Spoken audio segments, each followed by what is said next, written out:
Welcome to episode 214 of the Selling Your Screenplay podcast. I'm Ashley Scott Myers, screenwriter and blogger over at sellingyourscreenplay.com. Today I'm interviewing filmmaker Stephen Kogon. He just wrote, directed, and produced a film called Dance Baby Dance. So stay tuned for that interview. If you find this episode valuable, please help me out by giving me a review in iTunes or leaving a comment on YouTube or retweeting the podcast on Twitter or liking it on Facebook. These social media shares really do help spread word about the podcast, so they're very much appreciated. Over on iTunes, I want to thank two people who left me very nice reviews. Thank you, Mike Baggett and R.D. Ingus.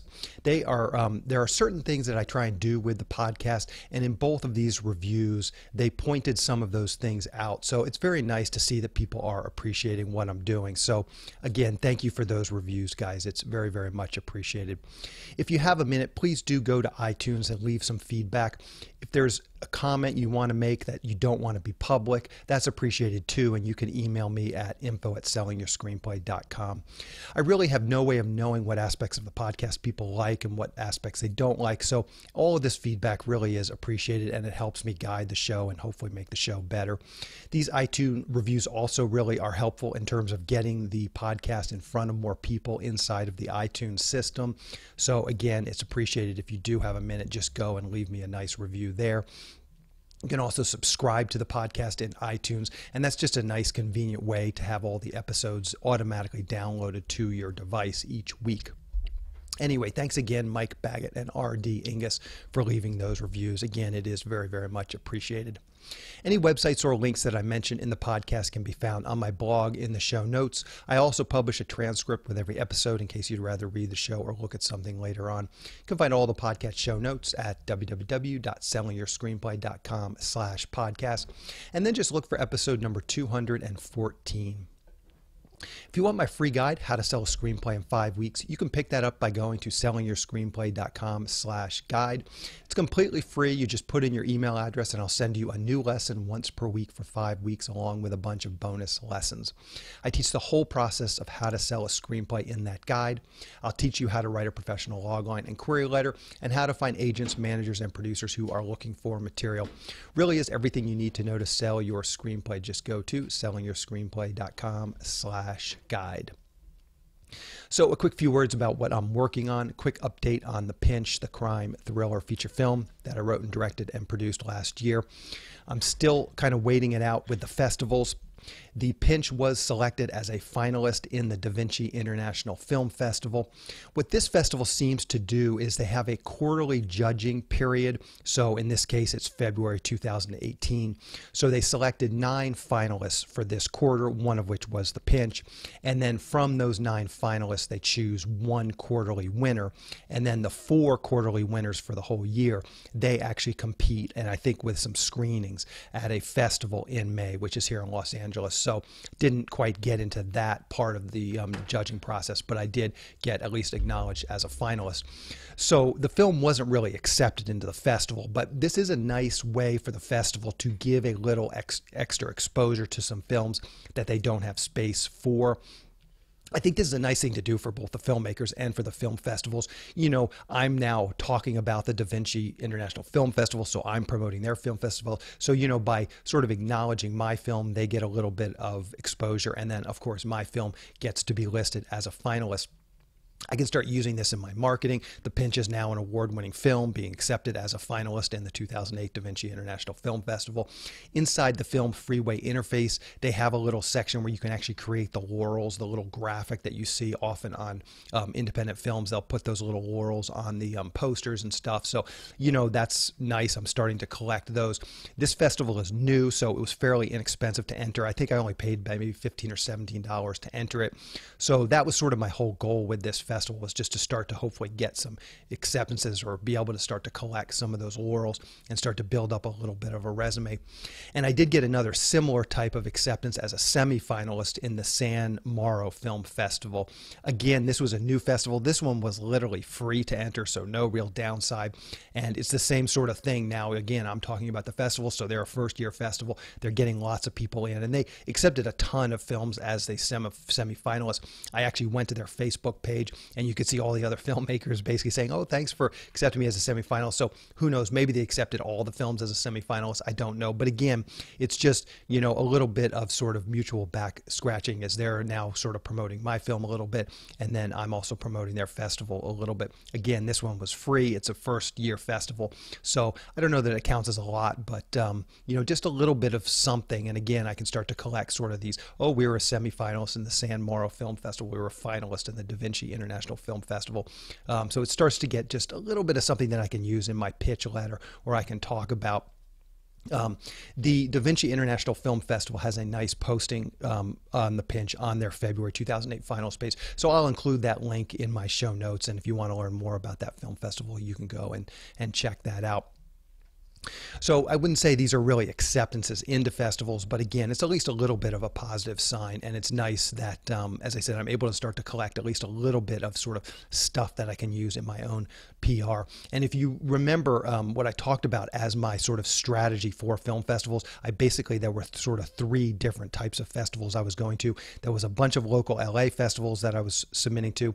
There were some sort of genre festivals that sort of seemed to specialize in low budget genre films. So those were sort of a third of the, you know, the first third was the LA festivals, second third was the genre festivals, and then the last third of festivals was sort of these new festivals that were very inexpensive. And again, my whole strategy was just to kind of hopefully get in and be able to collect some of those laurels. So at least in part, that is working at least a little bit. So that's nice. On the writing front, I'm starting to, I'm continuing on with the kids TV show that I've been talking about for the last few months. I completed episode 3 last week. Now I'm working on episode 4, hoping to have that one done in a few weeks. And then those 4 episodes, there's definitely some rewriting. I'm kind of getting a little bit better feel of sort of how the show's going to work as I write these 4 episodes. So once I finish episode 4, hopefully it'll be pretty polished, but then I'll have to go back and probably do some pretty significant rewrites to episode 1, 2, and probably even episode 3. So there's definitely some more work to be done, but that's moving along nicely. Anyway, that's what I'm working on. So now let's get into the main segment. Today I'm interviewing writer, director, producer Stephen Kogon. Here is the interview. Welcome, Stephen, to the Selling Your Screenplay podcast. I really appreciate you coming on the show with me today. Hey, thanks for having me. I appreciate it. So to start out, maybe you can tell us a little bit about your background. Where did you grow up, and how did you get interested in the entertainment business? I grew up in the state of Maryland. Before I was interested in the entertainment business, I fell in love with using my own imagination. From an earliest age, probably around 7 years old, I would just start writing stories. I would create worlds in my bedroom with my toys and things like that, and be up there for hours. So that's kind of where I began. Even before, I mean, I did have favorite movies. I did have favorite TV shows. My first favorite movie was probably The Wizard of Oz. But essentially, I started out with falling in love with my own imagination, and I knew kind of as a 7-year-old that this is what I wanted to do for the rest of my life, tell stories. And then I went to college in Maryland, a place called UMBC. They didn't have a film program. I began writing my first screenplay when I was 17, I think the winter year of my freshman break. And I knew then that was the most amazing experience of my life at that point. I knew without a doubt that as soon as I was done with college, I was moving out to LA and trying to become a writer, become a storyteller, become whatever I could become. And that's how it began. Okay, and so let's break that down a little bit. So you're going to college not for film. How did you even know how to write a script, that first script? Did you download some scripts from the internet? Did you have a couple of scripts? Did you buy Final Draft software? What were sort of those first steps? This was probably a little before the internet, so I didn't have the luxury of downloading anything, so I had to utilize the old-fashioned library. For the kids' list, it's a place you go to and you check things out. So there was a writer, J. Michael Straczynski. I don't remember the name of the book, but that was one of the first ones I checked out. I did learn about Sid Field's book, and I obviously ordered that and got that and read that cover to cover. Michael Haig's book, I don't remember the titles, unfortunately. Those were probably the 3 that I read earliest on, and just really absorbed as much as I could from them. And then mostly it was trial and error. You know, I wasn't very good at first. I was just loving what I was doing, but I didn't realize what I didn't know yet until, you know, moved out to Los Angeles and got feedback and got started and then started learning. Yeah. So let's talk about that transition. So you graduate college. How did you make the move to LA? Did you know somebody in LA? Did you just throw all your stuff in your car and just drive across the country? Maybe talk about that. I know there's got to be a lot of people listening to this podcast that are sort of contemplating the same sort of move. And so maybe there's a couple tips or tricks you have for those folks. Yeah, it was the last thing you said. I basically threw everything in my car. My father was nice enough to drive cross country with me because a friend of mine was supposed to go, but like a week before, he said, "No, I can't do it." So I was like, "Oh no!" So my father was nice enough to go. The funny thing is, I mean, it's a very big move. Now that I look back, it's not that big a deal. But at the time, I'd never really been anywhere in the world. This was so brand new. Going somewhere, I didn't really know anyone. Maybe one person who I'd met at a workshop the year before, if he still lived there. So I remember the night before, I'm laying in bed and I sit up and I go, "Oh my God, am I really doing this?" And I'm like sweating and I'm having like a mini panic attack. Am I really getting in a car and leaving home, everything I know, to go there and not come back? So I panicked for a tiny bit and then I sat back and said, you know what? The alternative is not doing it. And that was so unacceptable to me that I just said, fine, it's good. And I went back to sleep, got up in the morning, got in the car, never looked back. So talk about those first stumbling into LA. Did you have any kind of a plan? Like, did you have a job lined up? Did you have some idea about how to get a job? Did you have an apartment? How did you even know where in LA to go? LA is a, just sort of urban sprawl for 100 miles. How did you know where in LA you wanted to end up? Research, maybe just talk a little bit about that process. Yeah, I did look up some areas, West LA, North Hollywood, all these kinds of areas, just to know some of the area. And I had a mind when we moved out to pick up, classifieds and things like that and just start looking for apartments. I didn't know the areas well enough. I didn't know it was a, good area, a bad area. I didn't know what was better for artists or more convenient. So I settled in West LA. I lived in a place there for a year and that got too expensive. So I moved to a cheaper place also in West LA. And I stayed there for quite a bit. And that was kind of how I started. I knew one person who lived in Westwood, and the person who I did have the workshop with did live there. So it was nice to have somebody there, but he moved like within a year. He got tired of the industry, and so it was back to mostly being by myself again. Yeah. So let's talk about those first steps. So you've got an apartment now.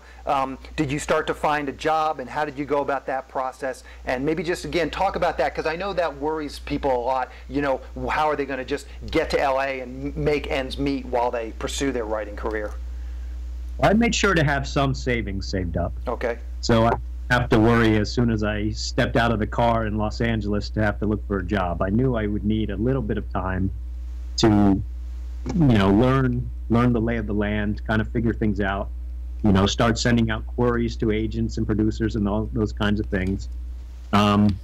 Obviously, for most and for me, things didn't happen right away. So essentially my first job, I wanted to get on film sets. I did background work, extra work.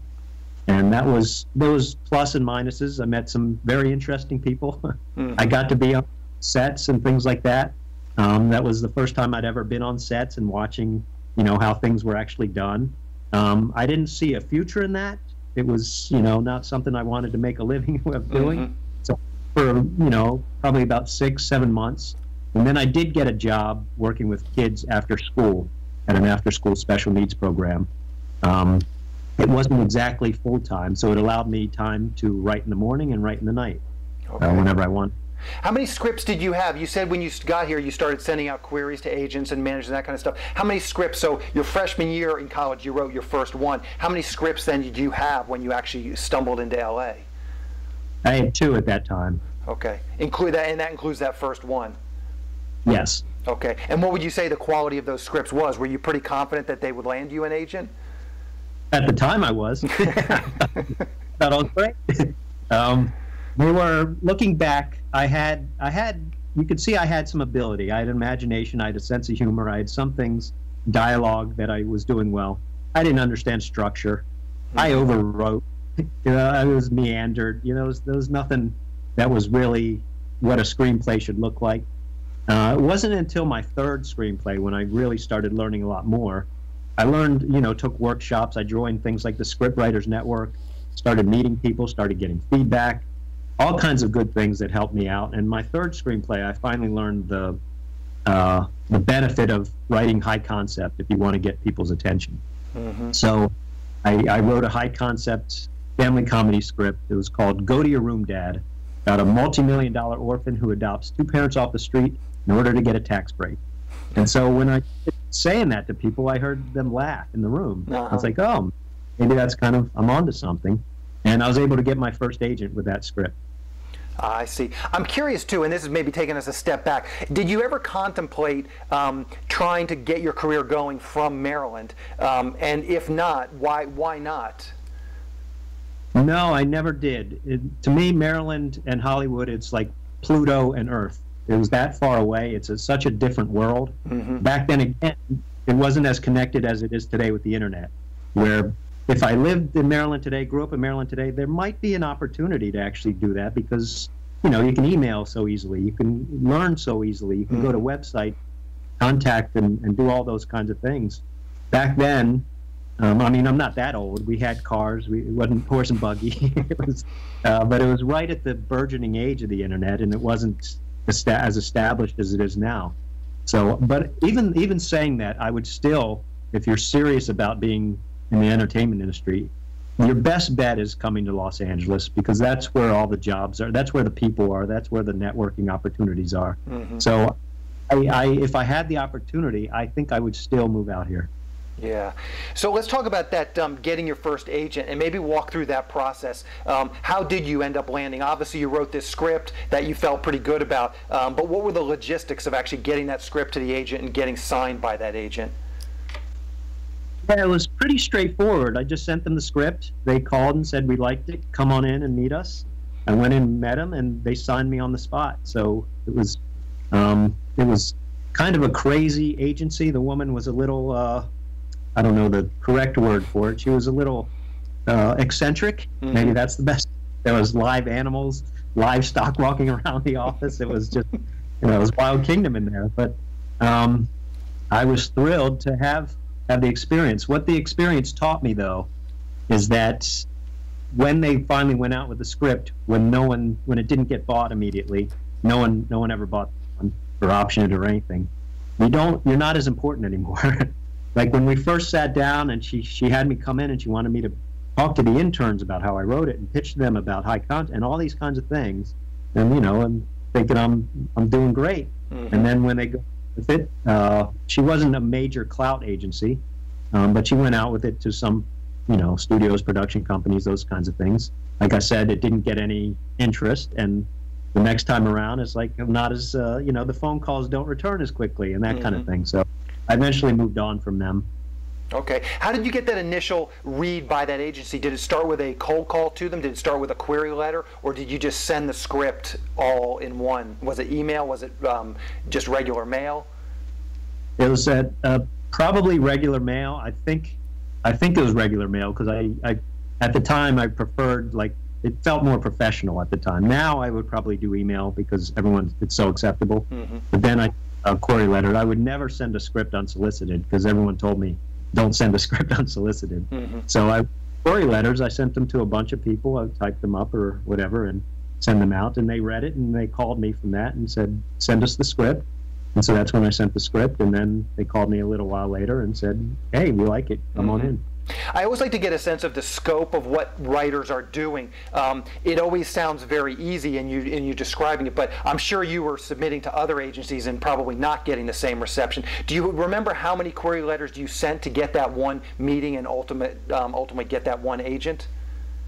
Yeah, I hope I'm not giving the impression it's easy. It's the opposite of easy. I sent out probably hundreds, maybe that many, but over the years I've sent out a lot. Yeah. And most of them aren't going to respond. Some read it, and I probably got maybe one or two more agencies. I can't remember on that one if they read it, but yeah, it's best to send out in volume because it's a numbers game. You just for the best and found somebody. Yeah. Okay, so let's dig into your latest film, Dance Baby Dance. Maybe to start out, you can just talk about, or just give us a quick pitch or log line. What's that film all about?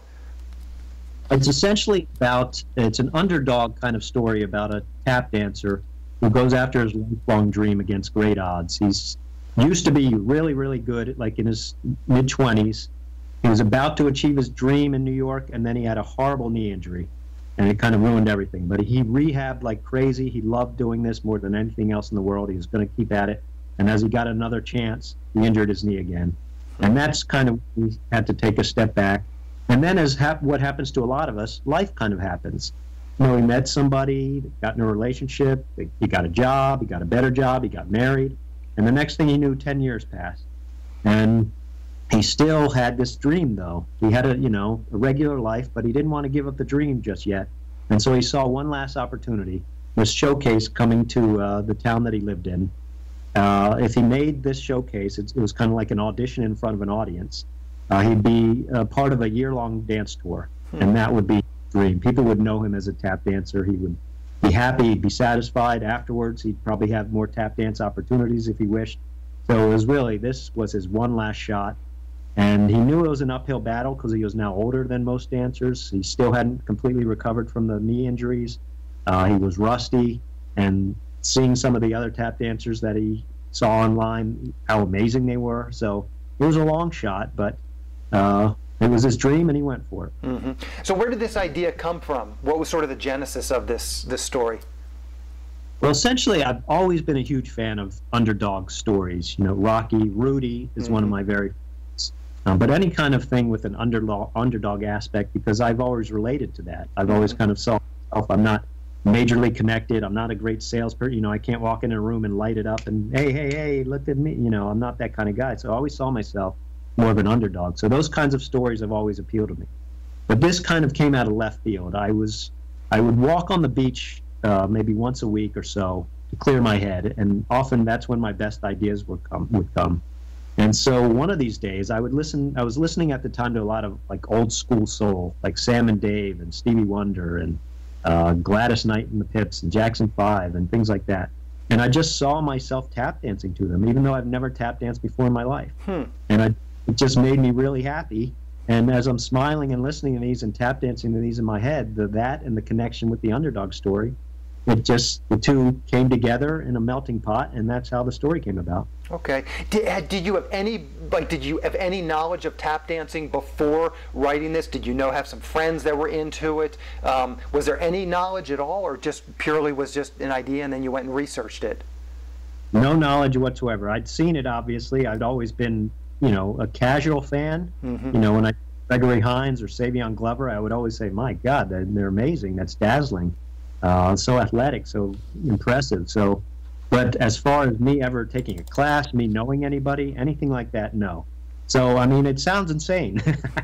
If I told someone at the time I'm doing this, I would hope they would say that's insane, because you don't know how to tap dance, you don't know anyone. But I didn't tell anyone at the time because I didn't want to hear them tell me I was insane. So I just went ahead and did it. Okay, so let's talk about your writing process. How much time do you spend outlining the script, and how much time do you spend actually in final draft writing script pages?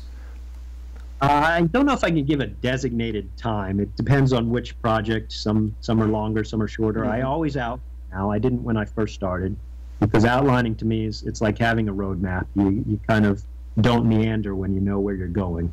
So I do out. I'm fairly quick with the outline, and I'm fairly quick with my first drafts, because my belief is get it done, not get it right. So my first drafts are awful. I would never show them to anyone. There's gaps in there. I even write in parentheses. I'm skipping this scene and coming back later if I don't have what I want from it yet. I just want to get through it. So I look at it as like a sculptor might look at a lump of clay. Once I have that first draft in front of me, then I start sculpting it the way I think it needs to be. I'll go over next drafts. I may look at just characters. I may look at just plot. I may look at just dialogue, or I may look at it all at once and just I'll keep doing it, keep chipping away, keep at it, keep sculpting until what I think I want. Okay. And you mentioned Sid Field as one of the books that you read. I mean, he was real big on structure. How do you approach structure in a screenplay? I try to handle that in the outline. The basic I know kind of the basic 3-act format and try to handle it there. And then I don't overthink that, though. I'm sure a lot of writers, it helps them to get that exactly. For me, I always felt it a little bit inhibiting if I overthink the structure, because I kind of lose the joy of writing if I think too hard about, all right, am I matching, is the inciting incident happening here, is the two happening here, so I kind of, especially in my first drafts, like I said, I just go through them, and the structure may be off, and I'll come back and try to work on that later. But yeah, I don't think that. What does your day look like when you're writing? Do you typically write like an hour or two in the morning and then work on other stuff? Do you try and just write for like 17 hours a day for a few days to try and get that first draft done? Did you say 17 hours a day? Just basically like really just muscle through that first draft. I have friends who do that. I mean, it's everything in between, but I definitely have some friends that they just, camp out for a weekend and a day or something and just pump out that first draft. But then there's other people that just write, an hour or two a day and eventually have a first draft. Yeah, I don't have a set way of doing it. It's kind of like a feel. And if I'm really super passionate about a script, those are the ones I finish. The ones that keep me up at night, the ones that I have to turn the light on and jot down notes or talk in the recorder and say, those ones I know I'm going to finish. And they go fairly quickly, especially those first drafts. So it could be a few hours a day, sometimes less, sometimes more. I mean, I lose track of time. I prefer writing at night. I'm more of a night owl. So when everything's quiet, I know the world is asleep. There's a sense I can enter this world and just, it's me and this story I'm creating, and I just go at it, and I'm too tired to keep my eyes open. And then, so I'd say it could be anywhere from an hour. I write pretty fast, so I don't need usually 3 to 4 hours a day. I can get a lot done in an hour. Okay. What does your development process look like? You mentioned these first drafts are something you wouldn't show to anybody, but once you have a second draft or third draft, I guess that's the first question. How do you know when it's ready to show people, and what does your actual development process look like? Who do you show the script to first? Yeah, I don't have a specific when I know. It's more of a gut feeling. I kind of reach, okay, I like this now, and I'm ready to give it to others. And it could be people in the industry I know. It could be friends. I think it's best to give it to people who understand script writing and storytelling at that stage, because they'll, I think, give the most helpful tips if any are needed, or best feedback. And I learned this early on, the importance of creating an atmosphere when reaching out to people giving feedback, making them know as much as possible that I'm okay with them being as honest as possible, because they won't be helping me at all if worried about hurting my feelings. But I try to create that atmosphere as much as possible, so they're free to say whatever is on their mind. And it doesn't mean I have to agree with it. What I try is couple together if people are saying the same things, and then it's kind of like, okay, that's starting to, more than one person has said that. But again, I still often go by gut. Sometimes I'll still do it the way I want to do it, and other times I'll be like, yeah, that makes a lot of sense. So it depends on what the feedback is. Okay, so now you're kind of done with this script for Dance Baby Dance. What was your next steps? You've got a script that you like, maybe you've sent it out, you've gotten some feedback, you've reworked it. Now you just made the decision, I'm going to try and produce it, or maybe even take a step back before that. Was this always the intent to write, direct, and produce this yourself, or did you try and send it out to some producers or agents before that? Yeah, this one I wanted to do on my own. I've reached a point where I was a little frustrated with the sending out process. I kind of believe that this is a town run by marketers, and you have to be really good at marketing, really good at salesmanship, and it's my own fault that I'm not good at those. I would recommend to anyone starting out, get as good at those as you can. I never bothered to get as good at those as I should. I was always a little stubborn. I preferred to work on my own craft instead of going out networking and pitching and doing things like that. So I reached a point where I said, the technology now is cheap enough where I can actually go out and make my own movie. I don't have to try to give it to somebody. And I've also experienced things where I've had projects almost become movies. I mean, we've come like inches close, where as the writer, I was kind of stunted aside. And it's like, all right, we're going to rewrite this. We don't care what your opinion is. We're going to rewrite every single word if we want to. And that just wasn't okay with me, that feeling. My stories mean something to me. I believe in them. I want them kind of the way I envision them. And so I said, this story means enough to me. I'm going to try to tackle it all on my own. I'm going to do everything, produce, direct, act, tap dance, everything that is under the sun. I ended up being the music supervisor. Everything that had to be done, I was going to do. And did you have some experience directing and producing before this? Not really. I mean, I've directed little shorts and little webisodes, things like that. But no, this was a huge, huge jump in experience for me. And I did it because I felt I knew the script so well, the story so well, that I didn't feel anyone would do it as well as I could from my point of view. Yeah. Okay. So then, what are those first steps to raising the money? Did you take it out to friends, or how did you go about trying to actually get the money to shoot this? Yeah, the first step was writing a business plan, and then after the business plan, doing a crowdfunding. Okay. And crowdfunding, we raised $30,000, and so everyone who's in the kind of independent world game, who's trying to make their own films, will say, first money in is so important. That's when other investors will start to take you seriously, if at all. If you come at them with $0, they're like, you prove to me that other people think that this is worthwhile before coming to me. Now, oh, go ahead. No, go ahead. Keep going with your thought. Yeah, so after the crowdfunding, that's when I went out to the rest of the world. But I want to backtrack a tiny bit and let listeners know, because I don't want to give the impression that I'm good at this in any way. I consider myself an awful fundraiser, an awful salesperson, and I still accomplished it. And the only reason I think I accomplished it is because I was so passionate about the project. It made me fight through my discomfort zone of asking people for money, which I can't stand to do. It's very but I was so passionate about the project that it allowed me to, reach out to people and say, hey, set up meetings. Tell them they'll listen to a guy who wants to make a film, and that's, there'll be some snacks. Maybe that's interesting to them. Maybe it's not. There's no hard sell. There's nothing. I'm just going to passionately tell you what my story is about and how I plan to do it. You'll get to read the business plan and you make a decision. And so it took a little while, but eventually we raised enough to go into pre-production and start casting and start filming. Okay, and so let's talk about the crowdfunding for a little bit. Did you know much about that going into that? And then how did you actually raise the $30,000? Because that's not insignificant, $30,000 on Kickstarter. Yeah, I knew a little bit about it. I knew Kickstarter, I knew Indiegogo, and I was prepared to use probably Indiegogo because the flexible one appealed to me a little bit more, even though there's a lot of benefits to doing the all or nothing because people take you more seriously. But I wasn't brave enough to go that route at first. I listened to a podcast on a site called filmspecific.com run by a former sales agent named Stacy Parks. And she interviewed somebody who did a successful crowdfunding, and I learned through that she utilized a campaign manager.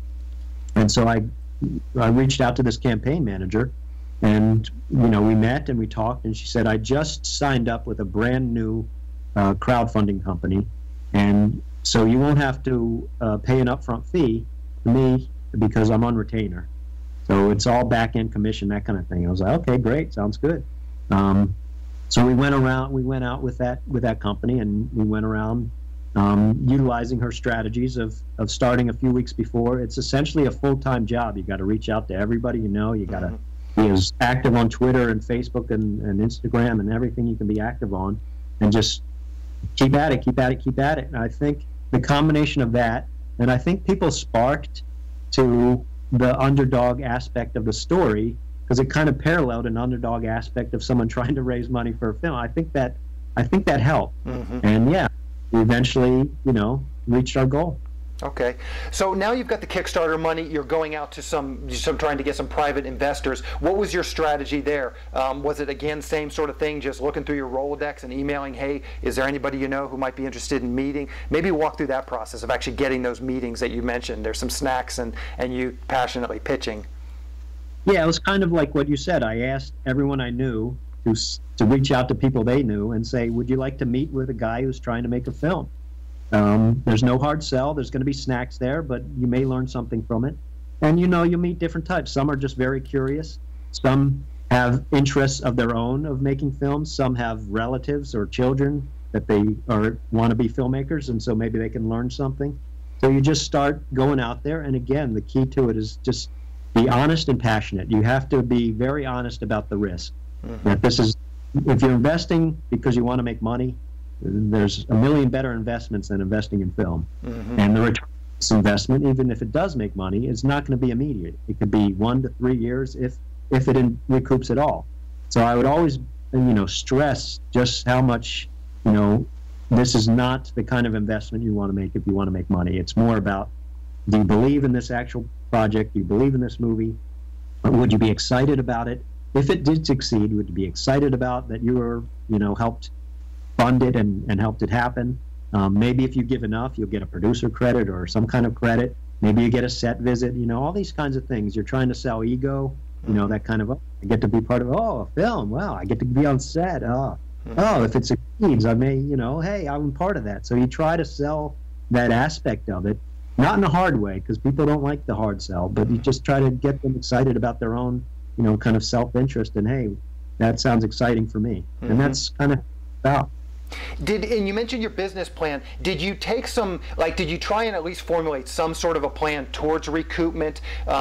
Did you do a little research on this genre, a dance, feel-good dance movie? Is there some precedent for those films making money? Did you talk to any distributors about, is this a film that they thought they could sell? What was actually in that business plan? Yeah, absolutely. I was really pleased with my business plan because I think it put together really kind of a way that we could actually see it recouping.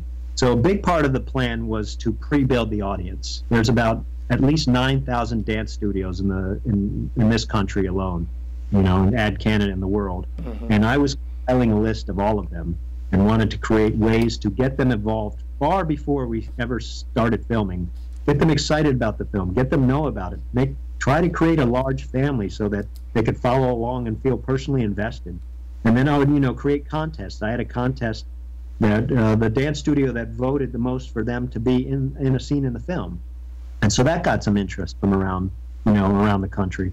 And we ended up putting one of, the dance studio that voted the most, we ended up putting them in a little scene in the film. So all those kinds of things you try to do. And then I talked about the filmspecific.com website, and Stacy has a lot of things on there that shows you like what foreign sales could be in each territory, the low end, the high end. So I put that whole chart in there and said, here's a possibility. And then I used case studies from other films that would either try limited theatrical runs and how they did it, and what succeeded for them and what didn't, and how we could do even better because we have really a much more marketable idea. Some of those ideas were very, very niche.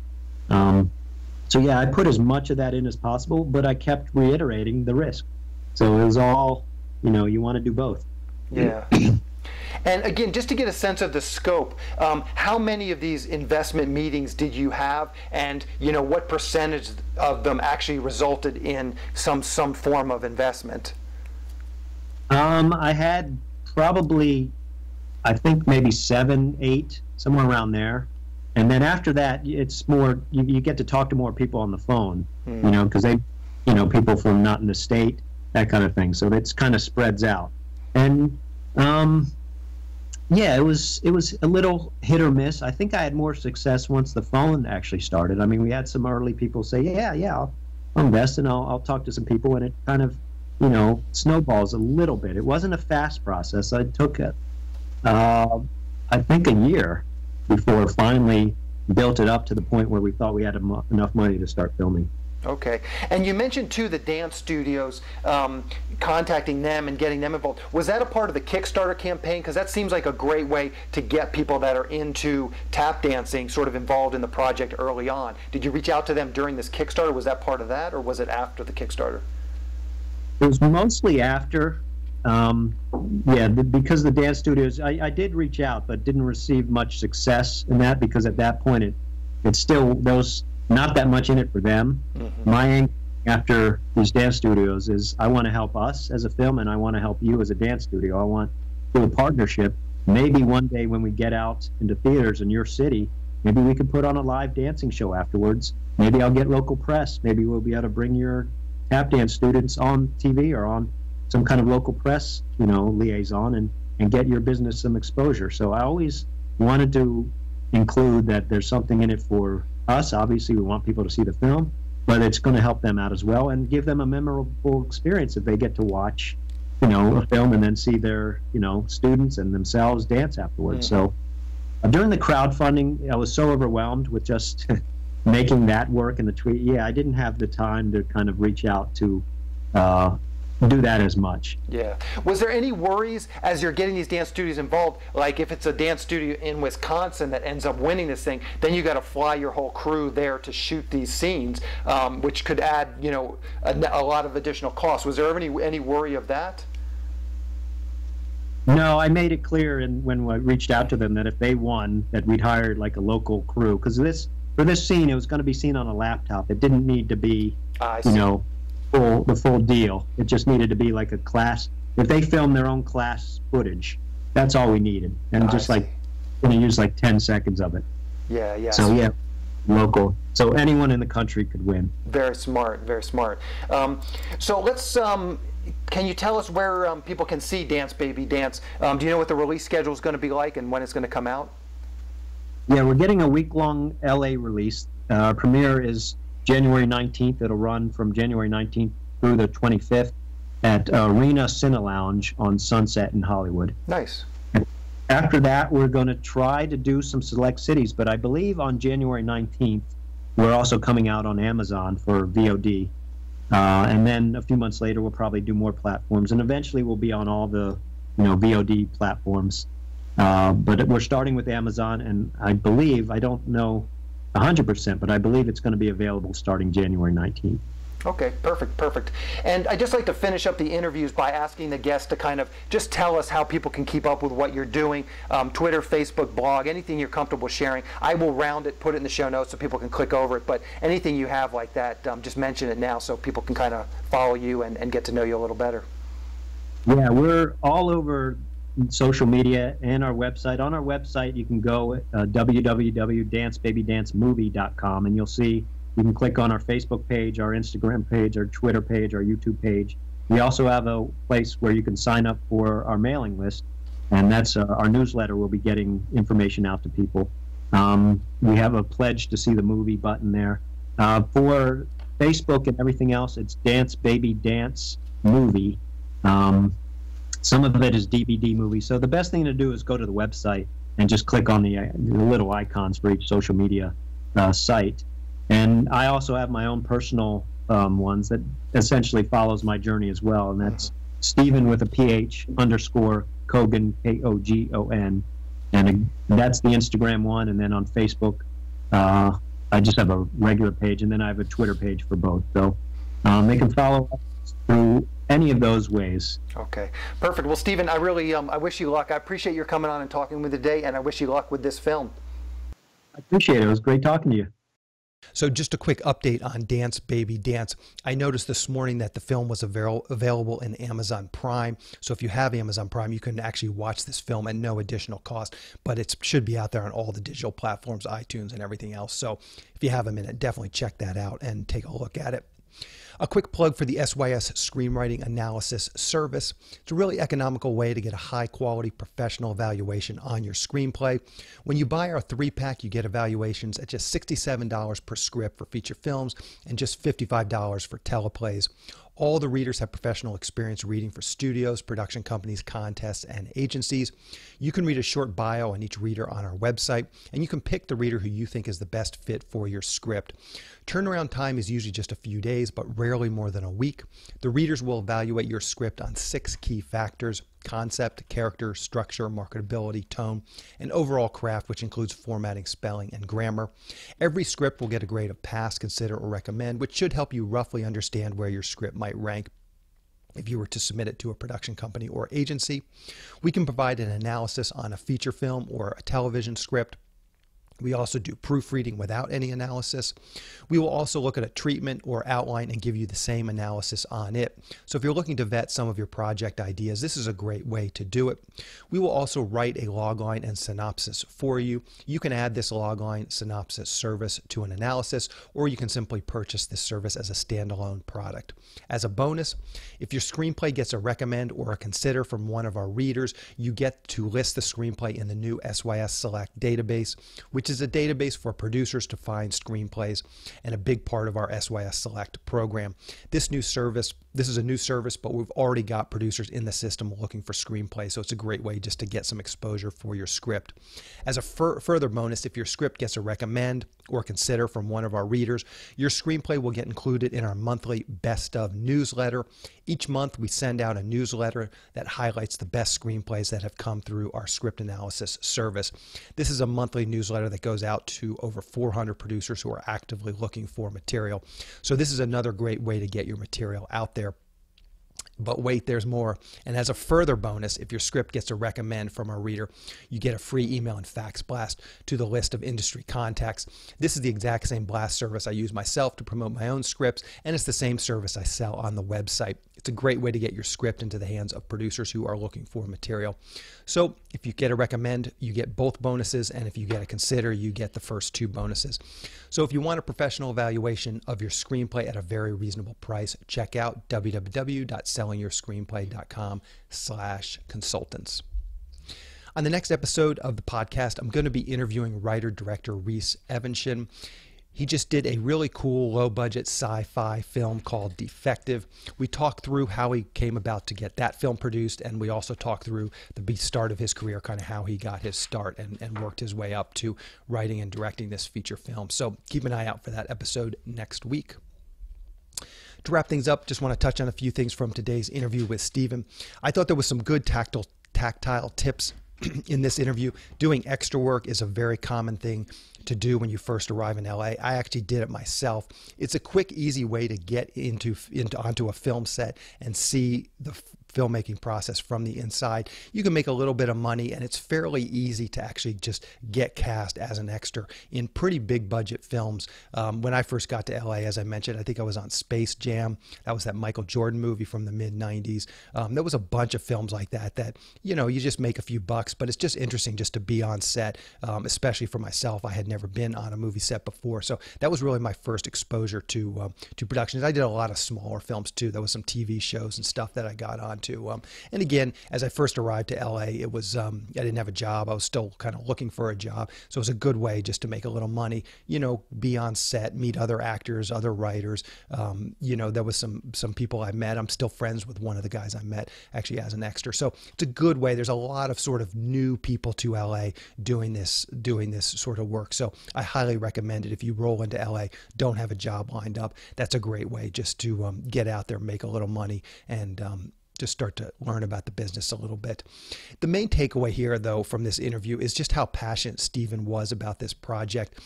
He didn't really know how to produce a feature film. He didn't know how to tap dance, but he just loved his story and was passionate about it, and he went out and made it happen. And I think that's awesome.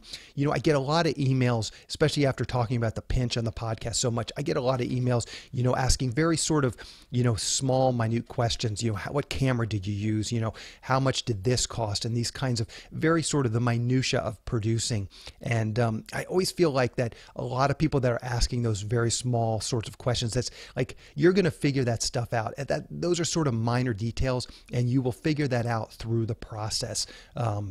You know, and that's part of the learning curve, is just going out there and doing it. And yeah, I'm happy to share, you know, what I did and how I did things. But at the end of the day, it's really about just going out there and doing it. And that's how you're really going to learn about this. You know, talking to me, listening to these podcasts, I certainly think those are beneficial and they can help you. But at the end of the day, if you want to be a screenwriter, you got to write scripts. If you want to be a filmmaker, you got to get out there and make films.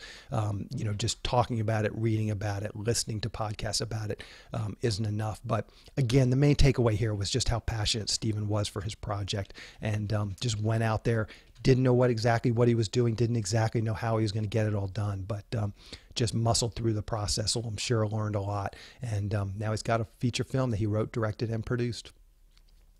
Anyway, that's the show. Thank you for listening.